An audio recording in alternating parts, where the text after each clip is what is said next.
Queridos irmãos, eu quero vos cumprimentar com a paz do Senhor Jesus. Amém. Você que trouxe sua Bíblia, por gentileza, 1 Samuel, capítulo de número 18.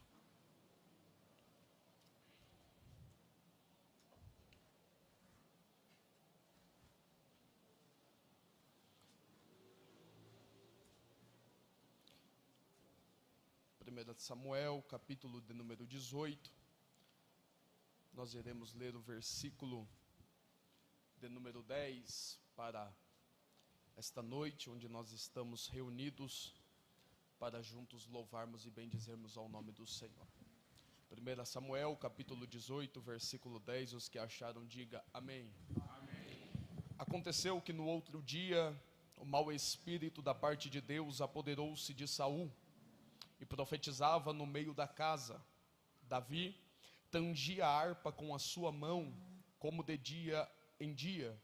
Saul, porém, tinha na sua mão uma lança. Davi tangia a harpa com a sua mão. Saul, porém, tinha em sua mão uma lança. E você diz amém. Amém. Tome o seu assento. Graças a Deus. Queremos honrar ao Eterno pela alegria e pela grata satisfação de nesta noite estarmos reunidos unicamente para louvarmos, bendizermos e enaltecermos o nome do Senhor.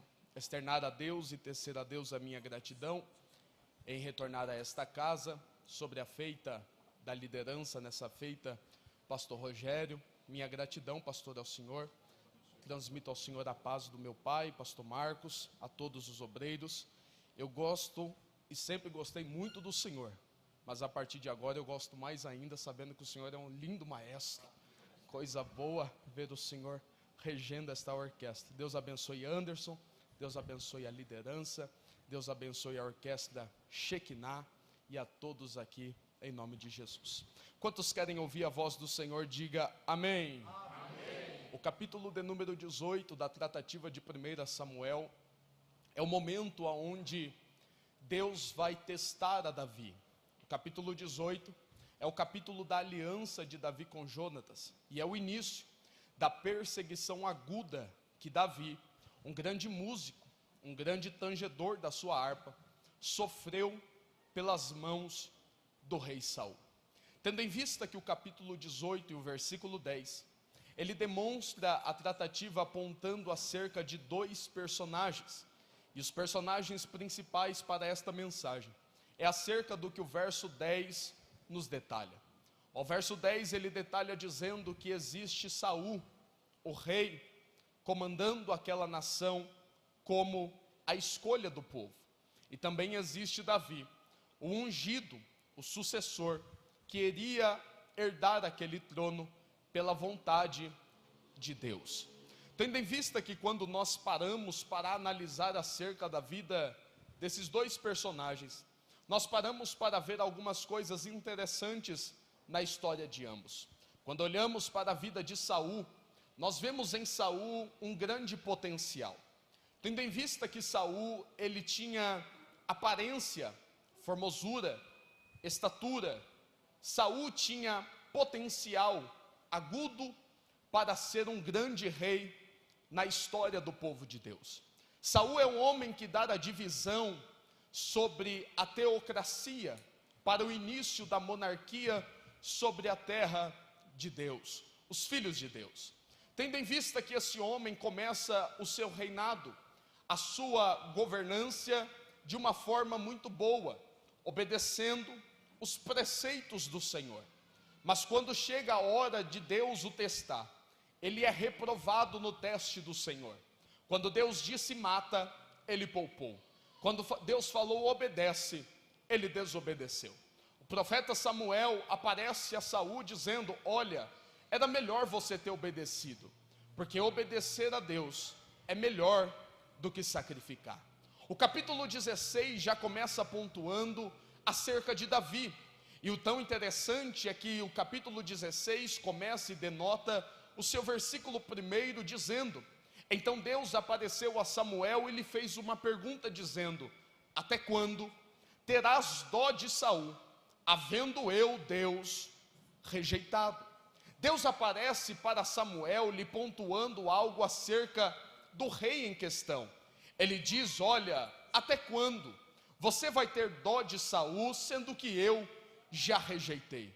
Essa pergunta de Deus para Samuel é uma pergunta um tanto quanto enfática ao nosso pensamento, porque quando paramos para analisar a questão que Deus levanta, é interessante.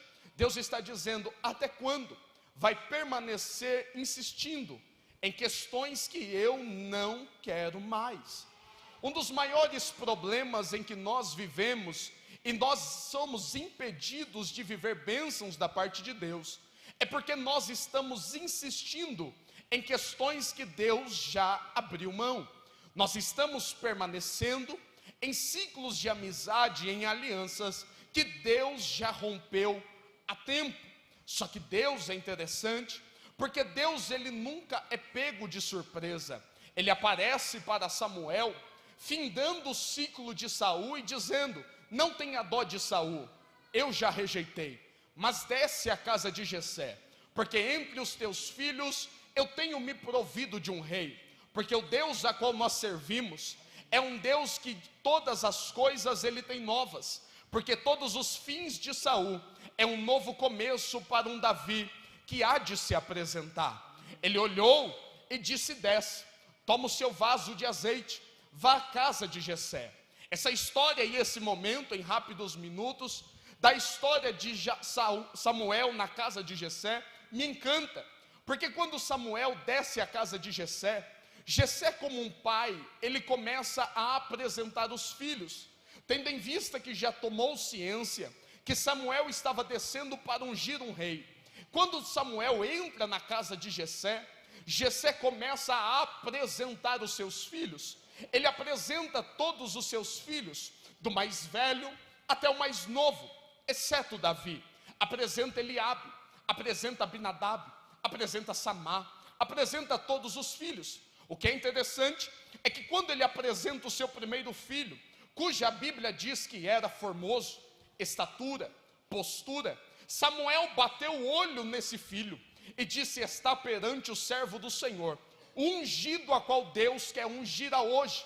Quando Samuel pensou isso no seu coração, Deus tem que falar com o profeta e diz: olha, não vá por esse caminho, porque você está cometendo um engano, porque você está vendo o que está diante dos teus olhos, mas eu, Samuel, eu não vejo o que está diante dos olhos, porque só eu contemplo o coração. O profeta estava prestes a tomar uma decisão equivocada. Deus aparece o corrigindo. Quando Deus fala com Samuel, Samuel rejeita Eliabe, rejeita Abinadab, rejeita Samá, e o texto diz que Jessé ia apresentando os filhos, e os filhos iam sendo rejeitados.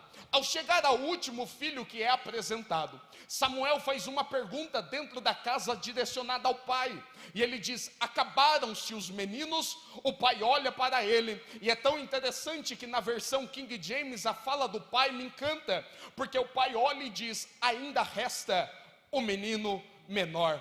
Essa fala do pai é a representação de alguém que olha para Davi não com ímpeto de ser Davi alguém, mas com aquele que vai ser sempre um pastor de ovelha. A fala do pai dizendo o resto, no original denota bem aquilo que nós temos: resto de comida, resto de algo que não nos servirá mais. Quando o pai olha para Samuel e ele diz: ainda resta o menino, ele está dizendo: tem um aí que está cuidando das ovelhas. Um historiador diz que o filho que cuidava e tinha o trabalho de cuidar das ovelhas do pai, era o filho que não tinha aparentemente força e estatura para se dirigir ao grande exército para batalhar. E também o filho que ficava sob a supervisão das ovelhas do pai, era o filho que via-se nele nenhum potencial para ser alguém, então cuidava-se da ovelha do pai. Davi cuidando das ovelhas do pai é uma mensagem: você vai ser pastor de ovelha, vai viver como pastor de ovelha e vai morrer como pastor de ovelha, porque o pai não vê nele potencial, e se o pai não vê potencial, os de fora também não vão ver potencial. Vai viver como pastor de ovelha e vai morrer como pastor de ovelha. Só que Deus chega naquela casa, e quando Deus chega naquela casa, ele olha para o pai que disse para o menino cuidar de ovelha e diz: chama ele, porque tem uma mesa preparada, e nessa mesa ninguém vai sentar sem que esse pastor de ovelha chamado Davi chegue. É tão interessante, pastor Rogério, porque Deus ele trata não na ótica e na lógica humana, porque na lógica humana Davi viveria no pasto cuidando de ovelha, só que Deus desceu naquela casa e disse: na ótica suas é pastor de ovelha, mas eu achei a Davi, o homem segundo o meu coração. Vai ser ungido rei hoje, porque onde nós vimos limitações em alguém, Deus ele olha e vê talento, Deus ele olha e vê dom, Deus ele olha e vê chamada, Deus ele olha e vê um potencial. Quem sabe eu estou pregando para mulheres, homens, jovens, senhoras, senhoritas, rapazes que aqui estão e obreiros, que você viveu a sua vida como Davi, aonde alguém olhou para você e disse: vai ser igual o pai, não vai chegar a lugar nenhum, vai ser alguém da família que vai viver aos cantos, aos trancos e aos barrancos. Mas Deus desceu na sua casa, olhou e disse: chama ela, chama ele, porque onde ninguém vê potencial, eu vejo um potencial em excelência.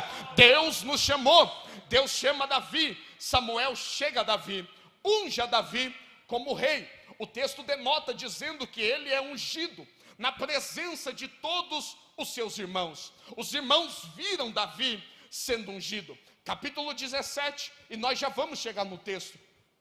Inicia-se uma batalha guerreira travada sobre os filisteus com o povo de Deus. 40 dias permeia esta batalha. A Bíblia diz que Golias desce ao campo de batalha todo dia pedindo um homem para lutar, de manhã e de tarde. O texto diz que o povo de Deus se afugenta da guerra e diz: nós não desceremos. Estavam todos com medo, porque a proposta é: quem vencer, o outro é servo. Quem vencer, o outro é servo. Então eles não vão, porque Golias tem um currículo: homem de guerra, homem valente, homem de espada, homem que venceu. Esse homem é terrível e ninguém quis descer.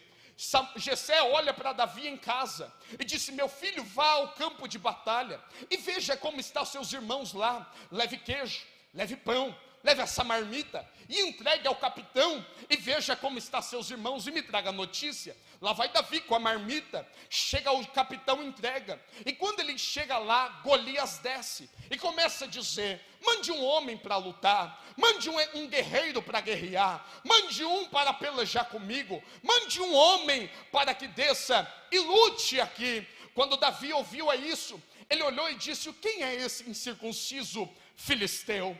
Os homens que ali estavam olharam para Davi e disseram assim: esse é Golias, a qual está pelejando conosco. O que será dado a quem o vencer? Vai casar com a filha do rei Davi, e a sua sucessão será isenta de imposto. Quando Davi está conversando, o seu irmão mais velho chega, vê Davi na conversa e olha para ele e diz: o que você está fazendo aqui? Com quem você deixaste aquelas poucas ovelhas lá no deserto? É tão interessante esse momento, porque esse irmão que está perguntando viu Davi sendo ungido, esse irmão que está perguntando viu Davi sendo separado, esse irmão que está perguntando viu Davi sendo ungido rei. Só que agora ele está dizendo: e as ovelhas, Davi? Volta para as ovelhas, porque ele viu, mas não aceitou. Ele viu, mas não reconhece Davi como rei. Porque tem pessoas que estão perto de nós, irmãos, sabe o que Deus tem conosco,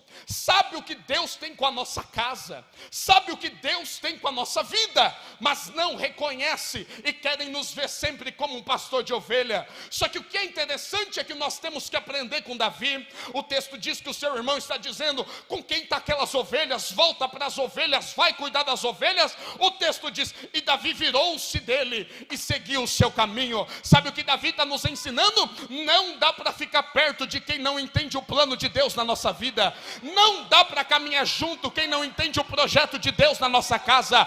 Deixa eu te dizer uma coisa, se alguém roda a sua vida e não entende o que Deus tem contigo, abra mão. Mas é meu amigo, abra mão. Mas é meu irmão, abra mão. Mas anda comigo, abra mão. É melhor andar sozinho, mas na direção do projeto de Deus, do que andar acompanhado para o lugar que Deus não está. E Deus está dizendo, não fique perto de quem não tem o plano que eu tenho contigo, Davi.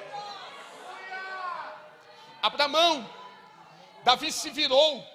É tão interessante que esse Davi, o texto diz e denota que Saul já conhecia-o, tendo em vista que o espírito mau começou a apoderar-se de Saul. E Saul mandou chamar Davi para tocar harpa. Davi vinha, tocava a harpa, o espírito mau saía, Davi voltava para casa. O espírito mau voltava, Davi voltava, tocava a harpa e ia embora.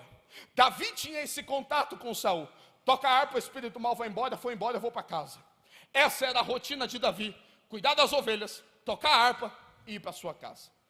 Quando ele vê que o seu irmão não está entendendo o projeto, ele vira-se e vai aonde? Em Saul. Porque Saul recebe, porque Saul conhece ele tocando harpa.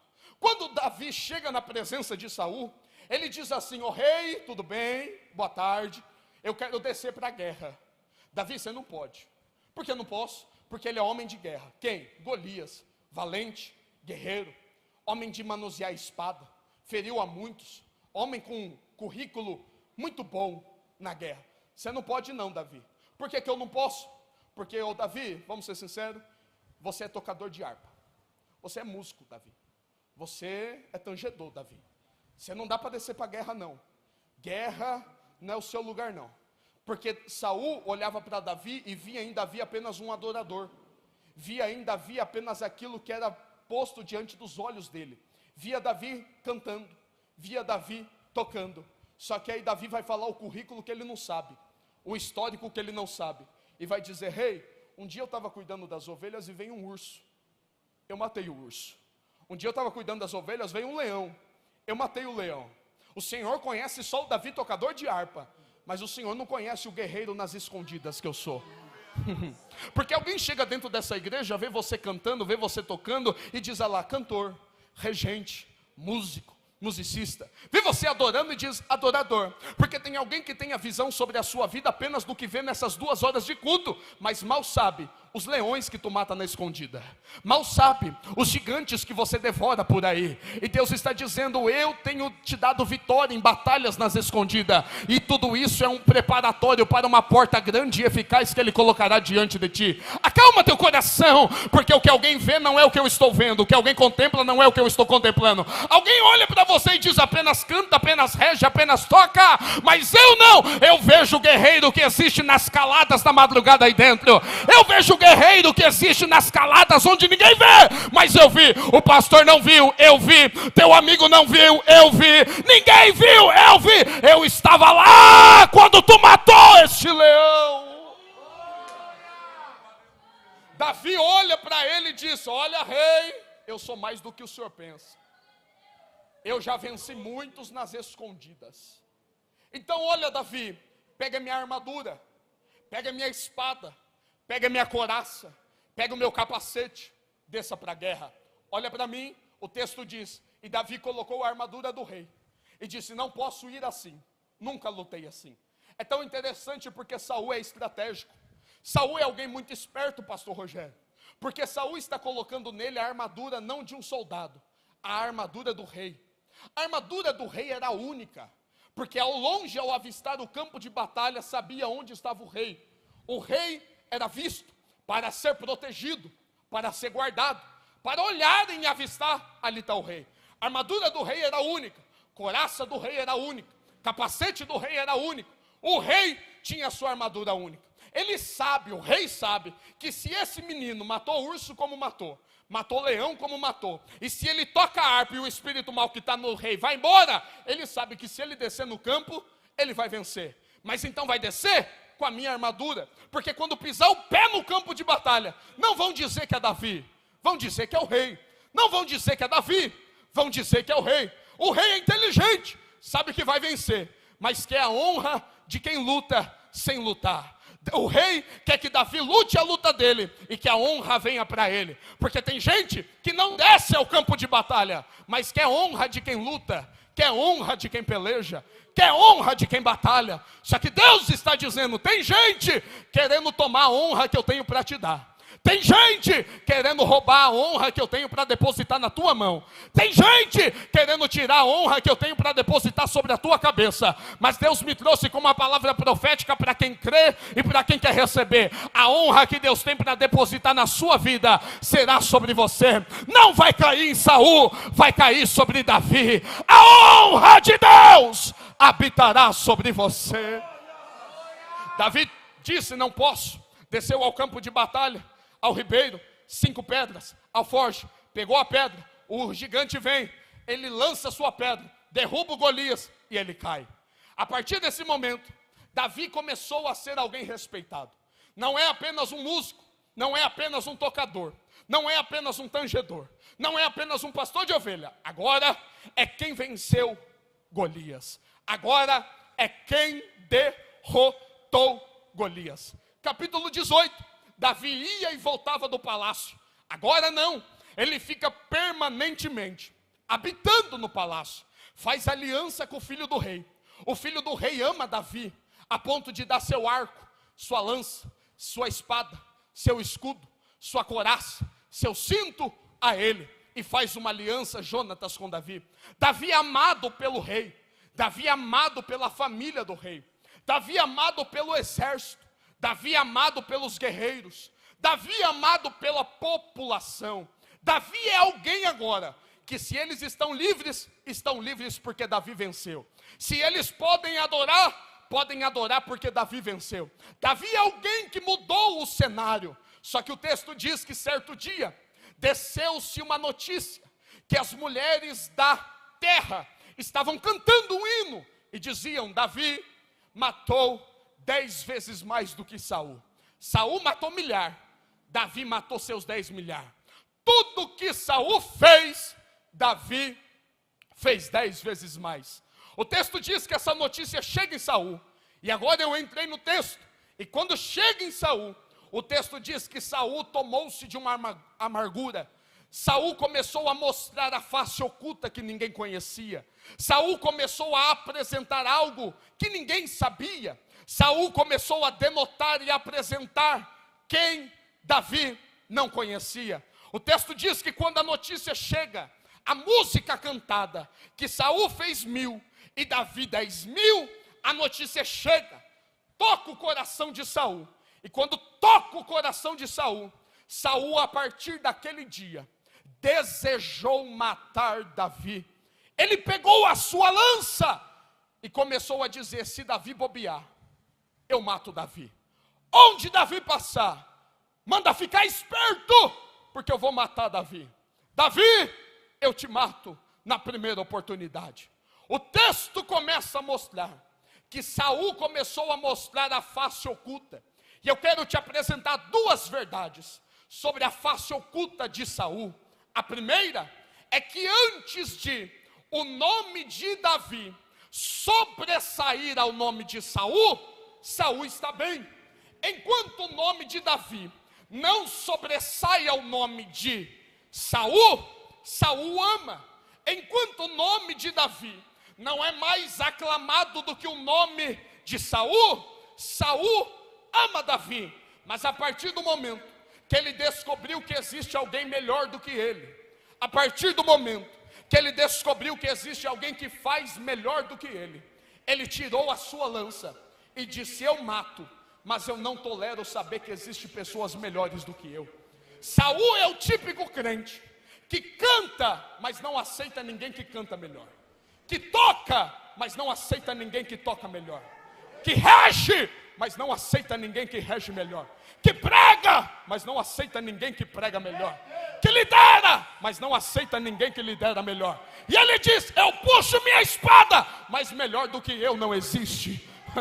Existem pessoas com a síndrome de Saul que preferem matar quem é melhor do que sentar do lado para aprender. Existem pessoas com a síndrome de Saul que preferem ver morto do que aprender com quem é melhor. Esses dias conversando com alguém, e ele me disse: todas as vezes que vê alguém melhor do que você, chega perto e aprende com ele. Quando você vê alguém que canta melhor, chega perto e ensaia com ele. Alguém que prega melhor, chega perto e aprende com ele. Alguém que toca melhor, chega perto e aprende com ele. Alguém que rege melhor, chega perto e aprende com ele. Esse espírito de Saul não pode permear no nosso meio. Aqui ninguém é melhor, ninguém é pior. Aqui a glória é dele.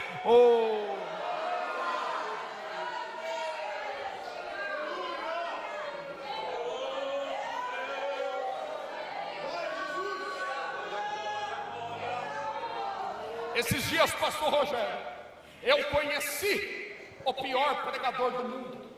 E quem que é o pior pregador do mundo? É aquele que terminou a sua mensagem e disse: eu sou o melhor pregador do mundo. Esses dias eu conheci a pior cantora do mundo. Terminou de cantar e disse: eu sou a melhor cantora do mundo. Esses dias eu conheci o pior músico do mundo. Terminou de tocar e disse: eu sou o melhor músico do mundo.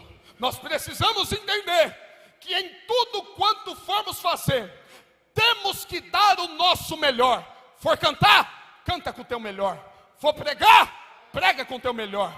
For reger, rege com o teu melhor. For liderar, lidera com o teu melhor. Mas nunca diga que você é o melhor. Nunca diga que você é o melhor, porque isso é espírito de Saul. Porque quando você diz que você é o melhor, é porque existe alguém pior. E na casa de Deus não existe grande, não existe pequeno, não existe quem é, não existe quem não é. Aqui eu sou filho, você é filho. Eu sou servo, você é servo. Eu canto, você dá glória. Eu prego, você dá aleluia. Porque aqui a honra é dele, a glória é dele, o louvor é dele, tudo é para ele.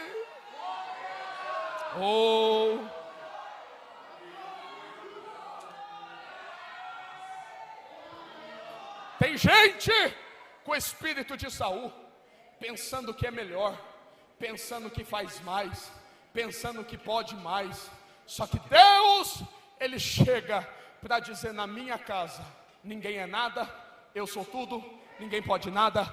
Eu posso tudo, ninguém é nada. Eu sou tudo, ninguém pode nada. Eu posso tudo, grande sou eu, poderoso sou eu, o melhor sou eu. Porque se não fosse eu dar dom a você, você não era nada. Porque se não fosse eu dar força a você, você não era nada. Porque se não fosse eu dar saúde a você, você não era nada. Porque se não fosse eu dar vida a você, você não era nada. Então abaixa a bola e diga como João: que ele cresça, que eu diminua. Eu não sou, eu sou só um vaso. Ele é o oleiro, eu sou filho, ele é pai. Eu não sou melhor do que ninguém. Saul não tolera saber que existem pessoas melhores do que ele. Segundo, você sabe melhor do que eu que a sucessão do trono era dada de pai para filho.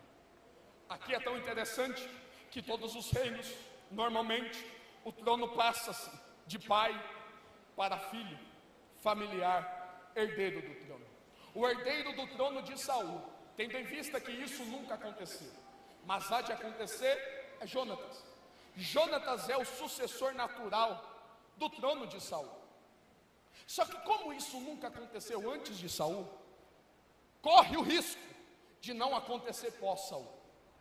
E como o nome de Davi está sendo tão badalado, corre o risco do trono não passar para o filho, mas passar para Davi. E antes de perder o trono para Davi, ele diz: eu mato, mas o meu trono eu não perco. Eu mato, mas o meu trono eu não perco. Eu mato, mas o meu trono eu não perco. Eu mato, mas o meu trono eu não perco. Pessoas presas em tronos: mato, mas o trono eu permaneço. Mato, mas no trono ninguém me tira. Mato, mas do cargo ninguém me arranca. Mato, mas da minha posição ninguém me tira. Prefiro ver morto do que me ver fora do trono. Porque tem gente presa no trono. A nossa geração é a geração que busca trono. Você lembra certa feita quando uma mãe de discípulos de Jesus chegou em Jesus e disse assim: olha, quando o Senhor subir ao seu trono, coloca meus filhos assentados ao teu lado. Porque o que ela quer? Trono. Filhos, trono. A geração de Saul é a geração que busca trono.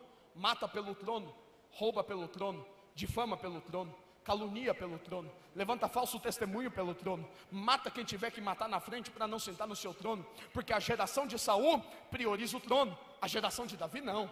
Enquanto Saul está dizendo: mato quem tiver que matar para não ver no meu trono, a geração de Davi é diferente. Porque Davi, quando cometeu o pecado com Betseba, ele escreveu o Salmo 51, e ele olhou para Deus e disse: olha Deus, retira tudo da minha vida, mas não retira de mim a tua presença. Eu perco coroa, eu perco trono, eu perco secto, eu perco capa, eu perco cargo, mas eu não quero perder a tua presença. Eu não quero perder a tua presença. A geração de Davi é a geração que prioriza a presença, mas a geração de Saul é a geração que prioriza o trono. Quem prioriza o trono perde a presença, mas quem prioriza a presença de Deus, Deus o coloca diante do trono que Ele tem preparado. Eu quero liberar uma palavra para alguém. Se a tua prioridade é a presença, se tu luta pela presença, saiba, Deus tem honra para a tua vida. Oh glória. Saul olhou e disse: eu mato, mas não vejo ninguém no meu trono senão meu filho. O trono é meu, a coroa é minha, o secto é meu. Só que mal sabia Saul que lá atrás Deus já estava falando: eu já rejeitei Saul, eu já rejeitei Saul. Tem gente no trono com a rejeição de Deus, e tem gente com a harpa, com a unção de Deus.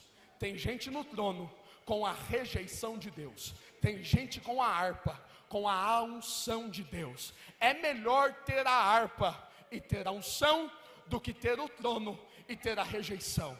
É melhor ter a harpa e ter a unção do que ter o trono e ter a rejeição. É melhor ter instrumento de adoração na mão e o céu receber e saber que tem unção, do que ter o trono e ter a rejeição. Não abra mão da unção, não abra mão da presença, não abra mão do arrepio, não abra mão do que Deus tem contigo. É melhor ter a harpa, mas ter a unção. É melhor ter a harpa e ter o nome no livro da vida. É melhor ter a harpa e ter o céu te aguardando, do que ter o trono, mas não ter mais a presença de Deus. É melhor.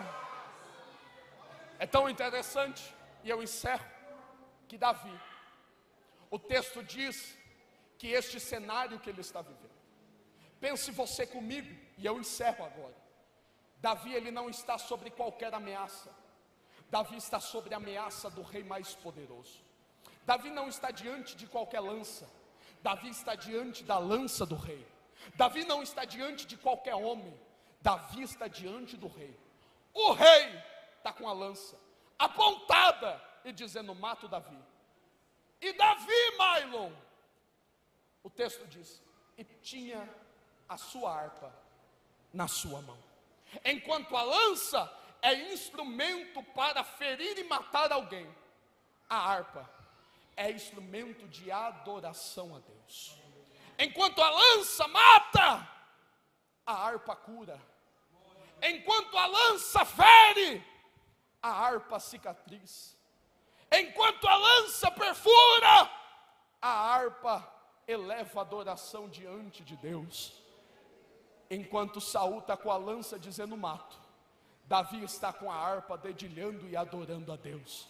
Alguém olhou para mim e disse assim: Mailon, sabe por que Davi estava com a harpa e não com espada? Sabe por que Davi estava com a harpa e não com lança? Sabe por que Davi estava com harpa e não com escudo? É porque Davi não tinha, ele só tinha harpa. Mentira. O verso 1 do capítulo 18 diz que Jonatas despojou a ele sua espada, seu arco, sua lança, seu escudo. Davi tinha lança, espada, escudo, mas ele preferiu pegar a harpa do que pegar a espada, pegar a harpa do que pegar o escudo, pegar a harpa do que pegar o arco, pegar a harpa do que pegar a lança. Porque Davi, ele está em a plena convicção que se Deus é com ele, ele não precisa de espada. Que se Deus é com ele, ele não precisa de lança. Que se Deus é com ele, ele não precisa de escudo, ele só precisa adorar a ele. Oh, glória a Deus. Porque quem sabe que Deus é contigo, não precisa pegar a espada para gladiar as suas lutas. Ele sabe que enquanto ele toca a sua harpa, adorando a Deus, o Deus a qual ele serve, luta as guerras dele. Enquanto Davi adora com a harpa, o céu batalha a batalha de Davi.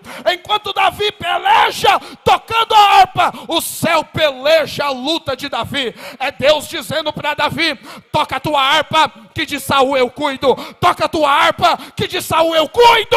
Toca a tua harpa, que de Saul eu cuido. Mas é tão interessante, porque esse não é o primeiro momento que Davi toca a sua harpa. É o segundo, segundo a Bíblia. O primeiro momento que Davi toca a harpa, o texto diz: e Saul chamou a Davi para tocar. Ali não há ameaça, não é risco, é tempo bom de paz para Davi, não há ameaças. No primeiro momento que Davi se apresenta para tocar a harpa diante do rei, o cenário é um cenário de paz. Ninguém quer matar Davi. Davi não é ameaçado por ninguém. Davi não tem uma lança apontada. É um tempo de paz. O segundo momento é um cenário onde tem um rei enfurecido querendo matar. No primeiro momento, Davi toca a harpa em um cenário de paz, mas no cenário onde querem a sua cabeça, ele continua com a harpa na mão.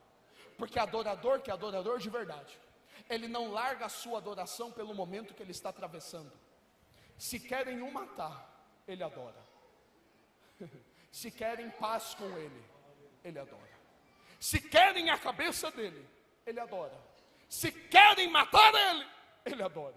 Se é tempo de paz, ele adora. Porque quem colocou a harpa na mão dele, não foi ele, foi Deus. E Deus colocou a harpa dizendo: é para tocar, independente do cenário.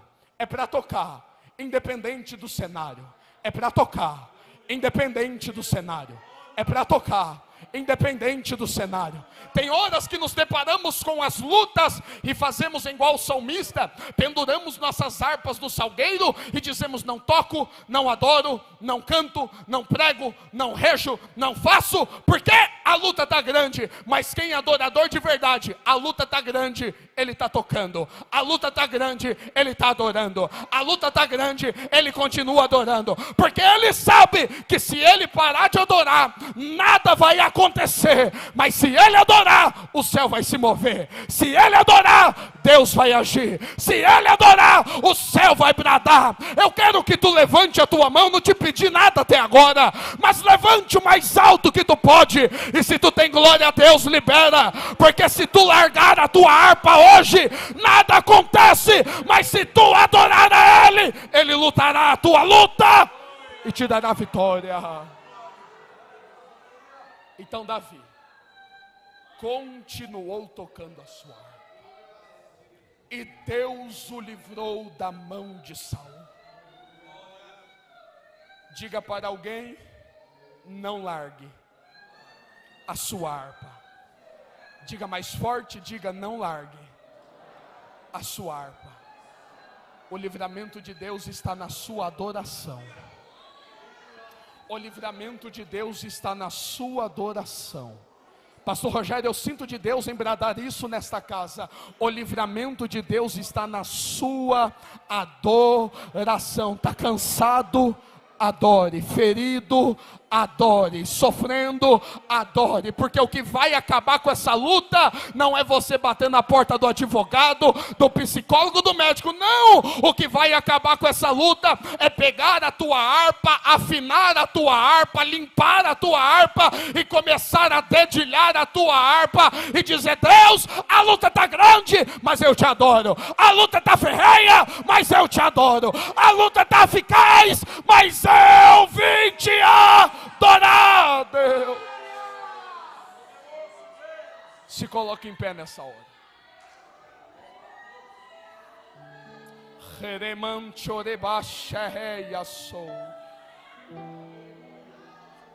Eu não sei qual é o momento da sua travessia. Eu não sei qual é o momento que tu estás passando. se estás em tempos de paz ou se estás em tempo de guerra, mas uma coisa que não pode mudar é a harpa que Ele depositou em tuas mãos. Fecha os teus olhos junto a mim.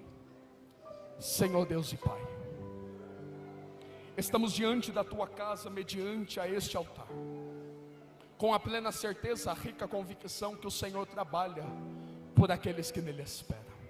E Deus, nós não estamos esperando de perna cruzada, braço cruzado, olhando as nuvens.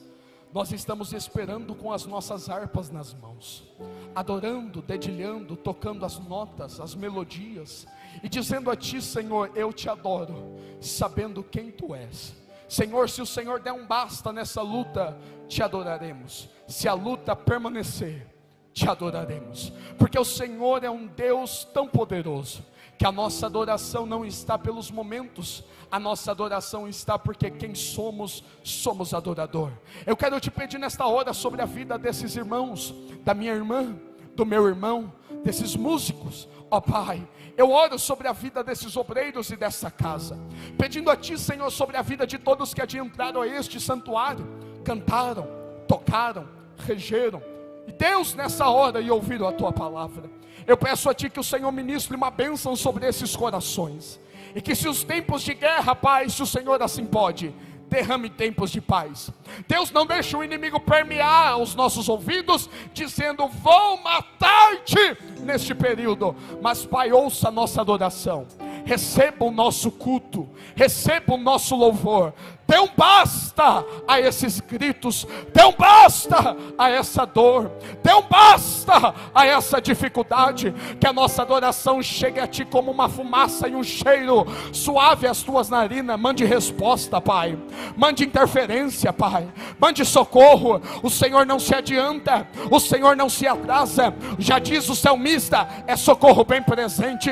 E eu te peço hoje, Pai, antes de Saul lançar a lança, entra com escudo na nossa frente, entra com proteção, fecha a boca do adversário e dá vitória aos adoradores, ó Pai. É o que eu te peço, para a honra e para a glória do Teu nome, em nome de Jesus, amém. Deus abençoe. Nesta noite eu quero saber se há no nosso meio alguém: não sirvo a Jesus, Maila, e hoje quer entregar a sua vida a Cristo. Eu quero conhecer se você deseja, pela palavra que fora pregada, pelos louvores que foram entoados. Me afastei, Maila, tudo bem. Me perdi no caminho, tudo bem. Essa noite é noite de voltar a ter a harpa na mão. O Senhor está com a sua harpa te esperando. Eu quero saber se há alguém que quer entregar a sua vida a Cristo. Levante a tua mão para que eu conheça. Se há alguém que no dia de hoje deseja aceitar a Jesus como seu único e suficiente Salvador, levante a tua mão para que eu te conheça. Há alguém? Se não tem, que Deus te dê uma nova oportunidade. Deus abençoe, em nome de Jesus.